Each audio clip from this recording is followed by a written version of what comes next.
दूसरा चैप्टर हम लोग रिलेशन एंड फंक्शन हल कर रहे हैं। उसमें हम लोगों ने 1-2 एक्सरसाइज भी किया है और रिलेशन फंक्शन में रिलेशन क्या होता है, फंक्शन क्या होता है, इनके बारे में हम लोग पढ़ चुके हैं।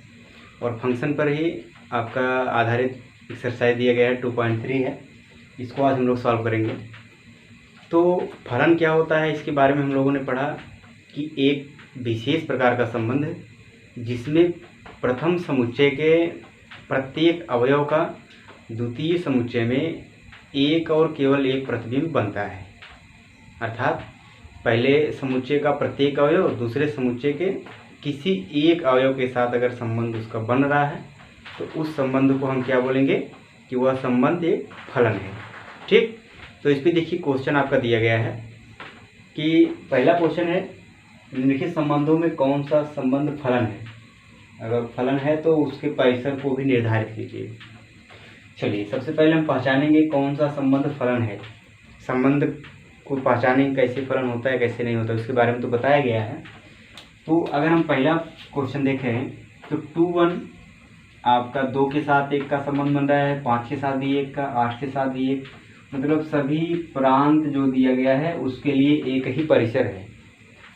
आपको बताया गया है यदि परिसर 1 से अधिक हो जा रहा है, 1 से अधिक बार आ जा रहा है, तो आप वहाँ पे क्या कर सकते हैं, ग्राफ बना करके हम समझे हैं। तो ये आपका प्रांत हो जाएगा, ये आपका सह प्रांत का सेट होता है। तो यहाँ पे आपका रिलेशन जो बन रहा है उसको पहचानेंगे। प्रथम समुच्चय में आप प्रांत को रखेंगे, प्रांत मतलब प्रथम घटक के समुच्चय को 2, 5, 8, 11, 14 एंड 17। दूसरे में आप रेंज को रखिए। हमारा परिसर क्या बना है, केवल एक ही है, तो इसका इसके साथ संबंध है, 5 का भी एक के साथ, 8 का भी है, 11 का भी, 14 का भी, 17 का भी। अब इसमें हम पहचानें कि इसका प्रत्येक अवयव का प्रतिबिंब बन रहा है। ये बात तो कंफर्म हो गया कि इस समुच्चय में प्रत्येक अवयव का प्रतिबिंब बन रहा है। तो दूसरी बात इसमें ये पहचानना है कि केवल एक प्रतिबिंब बन रहा है कि और अधिक प्रतिबिंब तो नहीं बन रहा है। देखिए 2 का कितना प्रतिबिंब है, केवल एक प्रतिबिंब बन रहा है। 5 का, इसका भी केवल एक प्रतिबिंब बन रहा है। 8 का देखिए केवल एक, सभी अवयव का एक एक प्रतिबिंब बन रहा है। सभी अवयव का एक एक प्रतिबिंब बन रहा है, इसका मतलब ये संबंध क्या होगा, फलन होगा। यहाँ पे आपको देखने में ऐसा लग रहा होगा कि एक से अधिक प्रतिबिंब बन रहा है, लेकिन उल्टा आप देख रहे हैं। इधर वाले अवयव का एक प्रतिबिंब, मतलब इधर जो अवयव 2 है ये कितना आपका ये एरो ले जा रहा है, केवल एक एरो इसका है, इसका मतलब 2 का केवल एक प्रतिबिंब है, कौन, 1। ठीक है, 5 का भी केवल एक प्रतिबिंब है। ये आपका सभी अवयव के साथ हो सकता है, ऐसा नहीं कि उल्टा कई बार दिख रहा है तो ये आपका संबंध फलन नहीं है। जब ये आपका इस प्रकार होता, एक इधर होता और ये 2, 5, 7 ये सब ऐसे होते, तब आप कहते कि इस एक का कितना प्रतिबिंब बन रहा है। देखो एक प्रतिबिंब, 2 प्रतिबिंब, 3 प्रतिबिंब, तब यहाँ पे आप कहते हैं कि इसका जो है एक से अधिक प्रतिबिंब बन रहा है। लेकिन यहाँ पे उल्टा है, इन सभी अवयव का एक एक प्रतिबिंब बन रहा है, इसलिए ये संबंध क्या होगा, फलन होगा। तो हम कहेंगे कि पहला जो आपका ये दिया गया है रिलेशन, ये आपका फलन है।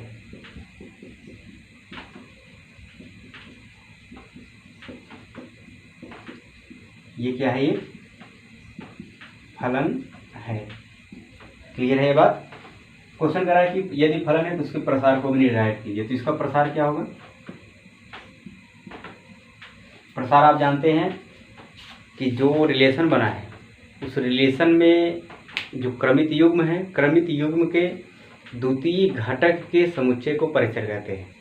तो ये सब क्रमित युग्म है, इन क्रमित युग्म में द्वितीय घटक देखिए केवल एक ही दिख रहा है, तो उसका समुच्चय बनाएंगे। समुच्चय बनाने का मतलब मझले पोस्ट में आप रख दीजिए समुच्चय बन गया।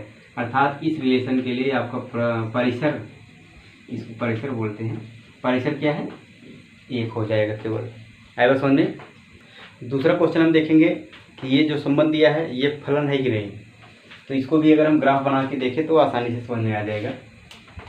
देखिए इसमें आपका प्रांत क्या है, 2, 4, 6, 8, 10 ऐसे करके। तो पहले सेट में आप रखेंगे 2, 4, 6, 8, 10, 12 और 14। द्वितीय सेट में आप परिसर रखेंगे परिसर क्या क्या है, 1 2 3 6 ऐसे 7 तक है। ठीक, ये आपका एक रिलेशन है। अब आप इसमें प्रतिबिंब बनाइए। 2 का प्रतिबिंब कितना है, 1 है। 4 का 2 है, 6 का 3 है। इस प्रकार से ये आपका प्रतिबिंब है। तो अब आप इसमें देख करके बता सकते हैं कि यह संबंध फलन हो सकता है कि नहीं। यहाँ पे एकदम स्पष्ट रूप से दिख रहा है कि इसके प्रत्येक अवयव का प्रतिबिंब बन रहा है, एक बात क्लियर है। दूसरा कि प्रत्येक अवयव का केवल एक प्रतिबिंब बन रहा है, इसका भी केवल एक प्रतिबिंब है, इसका भी एक है, इसका भी एक है, अर्थात इधर के प्रत्येक अवयव का केवल एक प्रतिबिंब बन रहा है। तो ये भी संबंध आपका क्या होगा, एक फलन होगा। चलिए दूसरा हम लिख दें, ये जो संबंध है ये भी क्या है, एक फलन है। आएगा समझ में, फलन कैसे हो रहा है ये तो बात कंफर्म हो रही है ना। चलिए अब इसका परिसर हम कैसे लिखेंगे, परिसर के बारे में आप जानते हैं। परिसर क्या होता है कि क्रमित युग्म, जो संबंध में आप एलिमेंट बनाएंगे क्रमित युग्म बनेगा, उस क्रमित युग्म के द्वितीय घटक के समुच्चय को हम क्या बोलेंगे, परिसर। चलिए तो इसमें देखिए द्वितीय घटक आपका 1 2 3 4 ये पूरा 7 है, अर्थात ये आपका पूरा पूरा क्या है, परिसर है। तो इसको हम लिख दें सेट बना करके, तो मझले कोष्ठक में रख देंगे तो सेट बन जाता है। तो ये हो गया दूसरे रिलेशन का परिसर जो कि एक फलन है। क्लियर। तीसरा देखिए, तीसरे में देखिए अगर ग्राफ हम लोग बनाए हैं तो प्रांत में 1 1 2 अर्थात 1 और 2 रहेगा। परिसर में देखिए 3 5 5 अर्थात 3 और 5 रहेगा। तो ये जो रिलेशन बन रहा है इसका ग्राफ देखिए, अगर हम प्रतिबिंब बनाएं 1 का 3 के साथ, 1 का 5 के साथ, 2 का भी 5 के साथ। अब पहचानिए कि प्रत्येक अवयव का प्रतिबिंब बन रहा है कि नहीं, इसका भी बन रहा है, इसका भी बन रहा है, ये तो क्लियर है। लेकिन दूसरी बात है कि प्रत्येक अवयव का केवल एक प्रतिबिंब बनना चाहिए, इसका तो केवल एक प्रतिबिंब बन रहा है, लेकिन एक का देखिए 3 भी बन रहा है, 5 भी बन रहा है, तो इसका 2 प्रतिबिंब बन रहा है। इसका मतलब ये संबंध दिख रहा है ये फलन नहीं है। तो यहाँ पे लिख देंगे कि तीसरा जो क्वेश्चन है वह संबंध जो है फलन नहीं है। जब फलन नहीं है तो इसके परिसर को लिखने की जरूरत नहीं है। ठीक। दूसरे क्वेश्चन में देखिए दिया गया है कि जो वास्तविक फलन दिया गया है उस फलन के प्रांत और परिसर को ज्ञात करना है। तो परिसर और प्रांत कैसे ज्ञात किया जाता है, जो फलन में x की या y जो भी चर होता है उसकी वैल्यू जो रखते हैं वो प्रांत होता है, फिर fx की जो वैल्यू प्राप्त होती है वही क्या होता है, परिसर होता है। तो ये बात हम लोग स्पष्ट कर चुके हैं पिछली वीडियोज में। तो देखिए क्वेश्चन को सॉल्व करते हैं। तो वास्तविक फलन पहले हम देखें होता क्या है। वास्तविक फलन बताया गया है कि क्या होता है। वास्तविक फलन एक ऐसा फलन होता है जिसमें उसका प्रांत और परिसर दोनों ही वास्तविक संख्या का समुच्चय होता है, अर्थात इसका प्रांत भी वास्तविक संख्या का समुच्चय होगा, परिसर भी वास्तविक संख्या का समुच्चय होगा। लेकिन सभी वास्तविक संख्या नहीं होंगी, कुछ उसमें से कंडीशंस होंगे कि माइनस में होगा, प्लस में होगा, 2 से लेके 5 तक होगा, 0 से लेके अनंत तक होगा। इस तरह से उसमें से कुछ पार्टीशन कर दिया जाता है क्वेश्चन के अनुसार। देखिए पहला जो क्वेश्चन हमको दिया गया है f(x) इक्वल टू है माइनस मॉड ऑफ x। तो आपको यहाँ पे x की वैल्यू रखना है। तो प्रांत क्या होता है कि जो x की वैल्यू रखी जाती है वही क्या होता है, प्रांत होता है। तो यहाँ पे केवल x है, तो x में आप कुछ भी x के स्थान पे कोई भी संख्या ले सकते हैं। तो वास्तविक संख्या में सभी प्लस माइनस भिन्न दशमलव रूट कैसा भी संख्या हो, आप x केवल है तो उसके स्थान पे रख सकते हैं। उसके लिए ना तो जरूरी यहाँ नहीं देखना है कि 2 से कम होना चाहिए, कि माइनस नहीं होना चाहिए, प्लस नहीं होना चाहिए, ये सब चीज़ तो नहीं देखना है। इसका मतलब इसका जो प्रांत होगा वो बिल्कुल आप स्पष्ट करेंगे कि वो आर ही होगा, वास्तविक संख्या का समुच्चय रख सकते हैं। चलिए परिसर को थोड़ा सा हम यहाँ पे कंसंट्रेट होकर के देखेंगे कि परिसर जो होगा, आप x की वैल्यू देखिए, आपने मान लीजिए यहाँ पे 2 रख दिया तो ये कितना मिल गया, -2 आ गया। -2 आपने रख दिया तो इसका मान कितना आएगा, 2 ही आएगा। तो ये भी -2 ही आ गया। आप 0 रख दीजिए तो ये 0 आ जाएगा। क्लियर। और माइनस से उल्टे रख दीजिए तो ये -2 ही है, क्योंकि इसका मान जो है प्लस में हो जाएगा। तो आप कुछ भी मान रखेंगे ऋणात्मक ही मिलेगा, क्योंकि आप मॉड के अंदर जो वैल्यू रखेंगे मॉड के बाहर क्या हो जाएगा, प्लस हो जाएगा, और इसके बाहर माइनस लगा ही ऑलरेडी, तो कुल मिला के क्या आएगा, सब ऋणात्मक ही प्राप्त होगा। ऋणात्मक प्राप्त होगा, आपको जीरो भी मिल सकता है, लेकिन जीरो से बड़ा 1, 2 या 1/2, 0.5 इस तरह से धनात्मक संख्या नहीं मिलेगा। तो आप ये कह सकते हैं कि जीरो से ले करके इधर पूरा माइनस अनंत तक आपको प्राप्त हो सकता है, लेकिन जीरो के दाहिनी तरफ धनात्मक संख्या नहीं प्राप्त हो सकती है। स्पष्ट है ना? आप वास्तविक संख्या इस यक्स के स्थान में कुछ भी रखिए, प्लस माइनस सब रखेंगे, लेकिन प्रांत भी सब आ जाएगा, लेकिन परिसर में जो होगा वो जीरो से लेफ्ट साइड में जाएंगे सभी संख्या मिलेंगे, लेकिन राइट साइड की संख्या नहीं मिलेगा। तो परिसर में हम क्या लिख सकते हैं, माइनस अनंत, और ये जीरो, जीरो भी मिलेगा, जीरो भी मिलेगा। इसके लिए आप बंद अंतराल अर्थात ये बड़ा कोष्ठक लगाइएगा, और ये माइनस अनंत, छोटा कोष्ठक का मतलब माइनस अनंत के बाद, और बड़ा कोष्ठक का मतलब जीरो तक। अर्थात अगर ये लिखा जाए 1 और 5, छोटा कोष्ठक दोनों लगाए, इसका मतलब हो गया 1 और 5 के बीच में, अर्थात 1 और 5 नहीं लिया जाएगा। अगर ये बड़ा कोष्ठक लगा दिए गया, इसका मतलब 1 से 5 तक, अर्थात 1 भी लिया जाएगा, 5 भी लिया जाएगा। ये आप अंतराल पढ़े हैं समुच्चय में क्या होता है। तो ये तो आपके पहले क्वेश्चन का प्रांत और परिसर हो गया। चलिए दूसरा देखें हम, f(x) इक्वल टू है √9 - x²।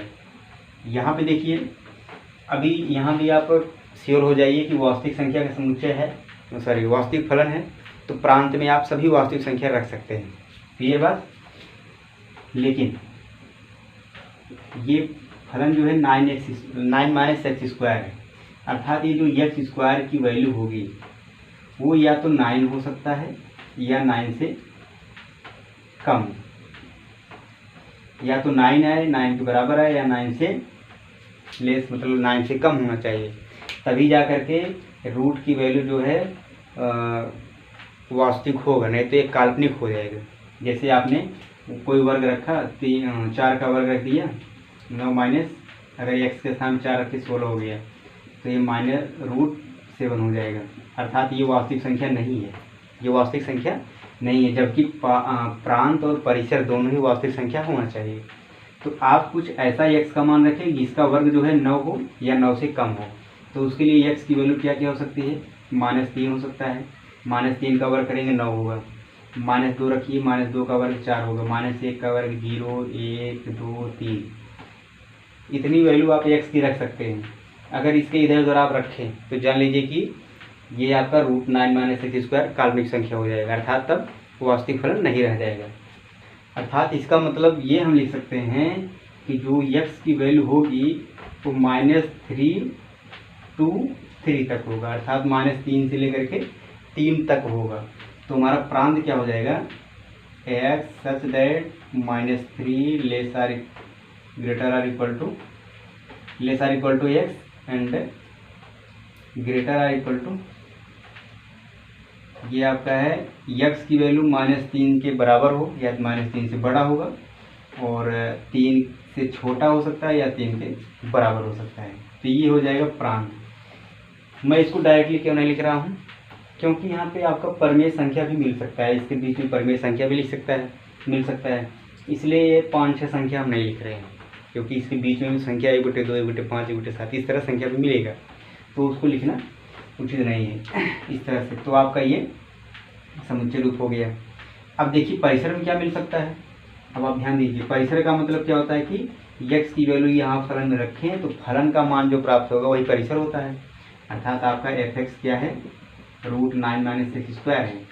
अगर हम x बराबर -3 रखें तो f -3 क्या आएगा, यहाँ 9 हो जाएगा, 9 - 9 कितना आएगा, 0 हो जाएगा, क्लियर। और x का मान अगर +3 रखें तो f3 कितना आएगा, यहाँ 3 रखेंगे तब भी 9 - 9 0 हो जाएगा। f -2 रखें तो f -2 इक्वल टू, यहाँ 2 to 4 हो जाएगा, 9 - 4 √5 हो जाएगा, और x इक्वल टू 2 रखेंगे तो ये भी 4 होगा, 9 - 4 5। f -1 देखिए, -1 रखेंगे तो 1 ही आएगा, 9 - 1 √8, +1 रखेंगे तभी 1 ही आएगा तो √8। अच्छा 0 रखें तो 9 - 0 आपका f0 क्या आ जाएगा, 3 आ जाएगा, क्लियर। अब इसको देखिए हम लोग कैसे लिख सकते हैं, सबसे छोटी संख्या क्या मिल रही है, 0, उसके बाद √5 और एक 2√2 और एक 3, अर्थात सबसे बड़ी संख्या आपकी कौन सी है, ये 3 है। इसको हम इस तरह से लिखेंगे, परिसर क्या हो जाएगा, जीरो से लेकर के कहाँ तक हो सकता है, 3 तक, क्योंकि इसमें सबसे छोटा 0 है, सबसे बड़ा 3 है। तो ये लिख सकते हैं कि x सच दैट 0 क्या होगा, x के बराबर हो सकता, x का मान 0 के बराबर हो सकता है, 0 से बड़ा, तथा 3 के बराबर या 3 से छोटा। क्लियर। x का मतलब ऐसा नहीं कि आप कि x जो है प्रांत के लिए है या फिर x परिसर के लिए, तो x का मतलब वही एलिमेंट हो गया, द्वितीय घटक है जिसका आप समुच्चय बनाए हैं। तो ये इसका मतलब परिसर जो होगा 0 से लेकर के 3 तक हो सकता है, लेकिन प्रांत जो हो सकता है -3 से 3 तक हो सकता है। क्लियर बात। तीसरा क्वेश्चन देखिए, बहुत ही सरल क्वेश्चन दिया गया है। फलन आपका f(x = 2x - 5) दिया गया है, तो f0, f7, f-3 का मान ज्ञात करना है। तो जब भी आपको इस तरह से क्वेश्चन मिले, इस तरह का क्वेश्चन हम लोग 9th में हल कर चुके हैं।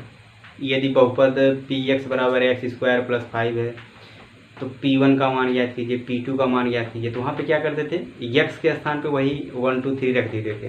तो सेम प्रोसेस यहाँ भी है। क्या है कि f(x) = आपका दिया गया है कितना, 2x - 5। तो इसमें जो पहला क्वेश्चन है f0 का मतलब ये होता है कि जो x का मान, आप जैसे यहाँ पे x है तो यहाँ भी x है, अगर ये x के स्थान पे 0 रखा जाएगा तो यहाँ भी क्या हो जाएगा, 0, अर्थात 2 × 0 -5 हो गया। तो ये 0 - 5 क्या आ जाएगा, -5। अरे बस सुनने, जब भी फलन आपका f(x) दिया रहे, f1, f2, f3 इस तरह से कुछ भी क्वेश्चन पूछे, तो समझ लीजिए कि ये जो वैल्यू दी गई है, x की वैल्यू दी गई है, इसको x के स्थान पर रिप्लेस कर दीजिए, हल कर देंगे, आंसर आ जाएगा। दूसरा देखिए f7 ज्ञात करना है, तो अब x के स्थान क्या रखना है, 7। यहाँ पे देखिए 2 × 7 -5, तो 14 - 5 कितना आ जाएगा, 9। तीसरा है f-3, तो ये x के स्थान रखेंगे, 2 × -3 -5, तो -6 - 5 कितना आएगा, -11। क्लियर बात। चौथा क्वेश्चन देखिए दिया गया है कि सेल्सियस तापमान को ये है, उसको फ़ारेनहाइट में इस तरह से प्रचित्रण करता है। आप संबंध पढ़े हैं T-C-F-K का, सेल्सियस और फ़ारेनहाइट, केल्विन। तो उसमें एक संबंध दिया गया है कि ये फलन के रूप में दिया गया है, तो निम्नलिखित में से आपके ये सभी फलन का मान ज्ञात करना है। तो जो कि अभी तीसरा क्वेश्चन हम लोग हल किए हैं, f(x) बराबर दिया गया था f0, f1, f2 इस तरह से मान ज्ञात करना था। तो सेम वही फलन आपका दिया गया, बस यहाँ पे t लिख दिया है, तो कोई दिक्कत इसमें होने वाला नहीं है। जैसे TC = क्या दे दिया है, 9c/5 + 32। तो अगर पहला क्वेश्चन हम देखें, t0 का मान ज्ञात करना है, तो ये क्या आएगा, c के स्थान पे अब 0 रखना है हमको। तो यहाँ पे c था, अगर ये 0 आ गया तो यहाँ पे 0 रखना है। तो 9/5 × 0 + 32, तो ये कितना आएगा, 0 हो जाएगा, और ये आपका 32 आ जाएगा आंसर। ठीक है ना। तो इस तरह से आप इसका भी दोनों हल कर लीजिए। तीसरा लास्ट वाला देखिए क्या दिएगा, c का मान ज्ञात करना है जब TC = 212 दिया है, अर्थात आपको चौथे क्वेश्चन में TC का मान दे दिया है कितना, 212। तो आपको c का मान ज्ञात करना है। चलिए, TC हमारा कितना है, 9c/5 + 32 = 212। इसको उधर कर दीजिए, तो 9c/5 = 212 - 32, तो 9c/5 कितना आ जाएगा, 180। ठीक है, तो 5 का इधर गुणा हो जाएगा, अर्थात 9c = 5 × 180, और c बराबर क्या आएगा, 5 × 180/9, तो ये 20 आएगा, अर्थात c बराबर क्या आ जाएगा, 100। यहाँ आपके आंसर हो जाएंगे। बस आपको c के स्थान पे उस वैल्यू को रिप्लेस कर देना है, अब फंक्शन का मान प्राप्त हो जाएगा। पांचवें क्वेश्चन में देखिए, फलन दिया गया है, उस फलन का परिसर ज्ञात करना है। तो फलन का परिसर कैसे हम प्राप्त करेंगे, जो उसका प्रांत होगा उसके हिसाब से ही, उसके अकॉर्डिंग ही हम परिसर को प्राप्त करेंगे। देखिए फलन दिया गया है हमारा, पहला फलन है f(x) = 2 - 3x। यहाँ पे जो x की वैल्यू दी गई है, x की वैल्यू का मतलब क्या होता है, प्रांत हो गया। तो प्रांत में आप देख रहे हैं कि x बिलोंग्स टू r है, अर्थात वास्तविक संख्या लेना है, और x जो है 0 से बड़ा भी लेना है। तो इसका मतलब 0 से बड़ा मतलब क्या, धनात्मक संख्या लेना है। तो धनात्मक संख्या अगर हम ले रहे हैं तो प्रांत हमारा स्पष्ट रूप से दिख रहा है कि प्रांत 0 से बड़ा होना चाहिए, अर्थात 0 से बड़ा है तो 0 में नहीं लेना है, 0 to इन्फाइनाइट, मतलब 0 और अनंत के बीच में ही प्रांत आपको लेना है। चलिए तो देखिए परिसर क्या प्राप्त हो सकता है। अगर ये 2 - 3x है, 0 से बड़ा आपको लेना है। आप 0 से बड़ा 1/3 अगर ले लीजिए x बराबर, तो ये 2 माइनस यहाँ 1/3 रखेंगे तो 1 आएगा, अर्थात ये कितना हो गया, 1 आ जाएगा। अगर समझे। अब अगर हम x बराबर क्या ले लें, 2/3 ले लें, तो यहाँ पे अगर 2/3 रखें, 3 3 कटेगा, 2 - 2 आपका 0 प्राप्त हो सकता है, समझ रहे हैं। और यदि आपका 3/3 ले लिया जाए, अर्थात 1 ले लिया जाए, यहाँ पर अगर 1 रखेंगे 2 - 3 क्या आएगा, -1 आ जाएगा, समझ रही बात। और आपका x बराबर अगर 2 ले लिया गया, x बराबर 2 ले लिया गया तो कितना मिलेगा, यहाँ पे 2 - 6 आपका -4 आ जाएगा। इसमें जो है x का मान आप 0 नहीं रख सकते, 0 से बड़ा ही रखना है, देख रहे हैं, 0 से बड़ा ही रखना है, अर्थात अगर हम x बराबर 0 रखें तो ये कितना आएगा, 2 आएगा, ठीक। लेकिन जो ही हम 0 से बड़ा रख रहे हैं 2 से कम संख्या प्राप्त हो रही है, अर्थात आपको x का मान 0 से बड़ा रखने पर 2 से कम ही फलन का मान मिलेगा, 2 से कम ही मिलेगा, क्योंकि 0 पे आपका 2 मिल रहा है, तो 0 से ज़्यादा जैसे आप रख रहे हैं तब 2 से कम ही प्राप्त हो रहा है, अर्थात इसका प्रांत हो गया है। परिसर क्या हो सकता है,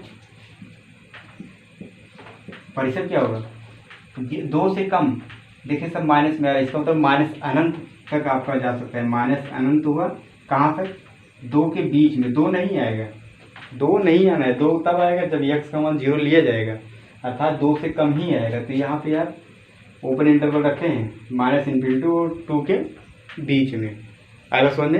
तो इसका प्रांत होगा और ये परिसर होगा। चलिए दूसरे क्वेश्चन पे आते हैं। fx = क्या है, x² + 2। यहाँ पे देखिए x क्या है, बिलोंग्स टू r है, बिलोंग्स टू r, तो इसका मतलब क्या हो गया कि वास्तविक संख्या ही लेना है। तो x के स्थान पर वास्तविक संख्या प्लस माइनस 0 भिन्न दशमलव कुछ भी रखेंगे।